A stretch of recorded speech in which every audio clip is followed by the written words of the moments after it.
Okay, well we're here at the Hamfest at Newark 2019, and we've got Eric, co-founder of Elecraft, WA6HHQ, who's flown specially over with something which we've been waiting for a long time, the K4.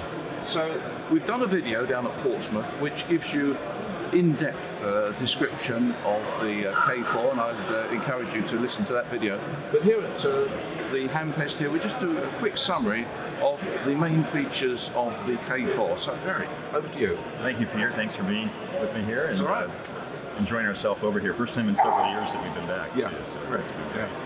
So yeah, we have this now getting ready to go into production, and we're ramping up and getting the production going here. And hopefully we'll start delivering in the U.S. near the end of the year, and then over here in the March, April timeframe. Hopefully everything goes well. Maybe even sooner, who knows? But don't want to overpromise. No, it's doing very well. K4, for those who haven't seen it, is a direct sampling transceiver, full high-speed 16-bit A to D converter. 2 receivers built in the radio, your ability to listen both on the same band and 2 receivers, but also different bands is built in. Yeah. And we've also got the ability to upgrade actually from 3 different models, K4, K4D, and K4 HD. K4, base K4 has the single analog to digital converter. You can listen to 2 frequencies at the same time, either basically on 1 antenna.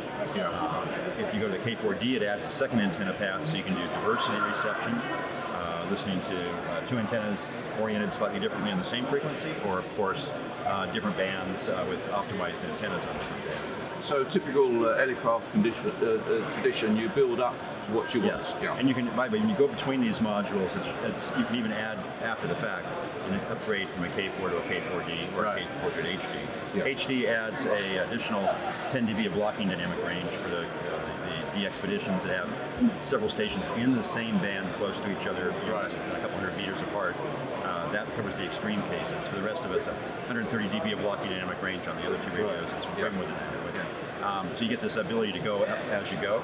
And of course our software is always available for download. We don't charge for that, so that's a great new feature. Yeah. Sometimes a new radio every month during the first year to add new features to it. That's a good thing with Elecraft. You can update it as it goes along. As people get ideas, I guess, and they say to you, look, what about this? And you think, well, that's not a bad idea. Absolutely. No, we get great suggestions at these shows, but also off the internet. Yeah. And so we always have our list of the next favorite things we're not talking about. They're always going to be a surprise, but occasionally we'll talk about them.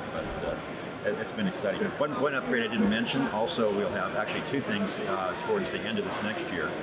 We're bringing out, there's a provision inside here for a VHF, UHF module. Yeah. So initially 2 meters and 70 centimeters. It'd be nice, I'm not going to guarantee or announce that we can get a 3rd band in there. We might do something like 4 meters. That would be nice addition too. And also, for our remote operation, the remote is built into the K4, all the K4 models. We basically, over Ethernet, have full control of the radio. You can have, actually right today, even out of the box, 1 K4 control. Now that we had that at Dayton, 2 side by side, one with the signals coming in like this, and the other one just had an Ethernet cable plugged in. With the streaming data on the screen, you couldn't tell. And the person over here would be controlling the radio, and of course the guy over here on the left would see it going the other direction. He goes, "What's going on?" And he didn't realize he was being controlled. I didn't bring the second radio here, but I actually have this tablet doing the same thing, running just as a demonstration, the same software. And this is coming over Wi-Fi, so you can see the responsiveness as I turn the dial. Frequency is following. I can even touch on this screen, move the frequency, and fine-tune it just as we do on the main screen. So nice little setup. So we've been refining the remote control for it. We also now support the external K-Pod knob that we sell for the K3. That has a USB jack, which goes to one of the USB connections on the back here. And that gives you the ability, for instance, to take VFOB, which is normally up here, and have it down below here. And you can even have 2 of them plugged in, VFOA and VFOB on the table next to your keyboard and so on. So we've been adding features like that all the way, and it's made it more interesting for people too. Good. Okay. Well, I should explain that although we've got a K4 here, this K4 is not staying here.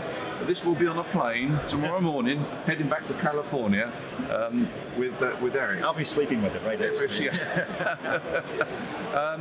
The question you're going to ask is, when will we see the K4? Well, we're talking about probably spring next year. April is a good target date, I think. Yes. It'll be released in the US shortly after Christmas 2020, and That will then enable Elecraft to get the CE certification, which they need for Europe. But it's looking really good, and Eric, I really am pleased you've come all this way, all those miles to show us the K4. It's just a shame you've got to take it back, but there we are. Well, we'll try to get you one early, so you can show it off here too. Thanks a lot. Okay.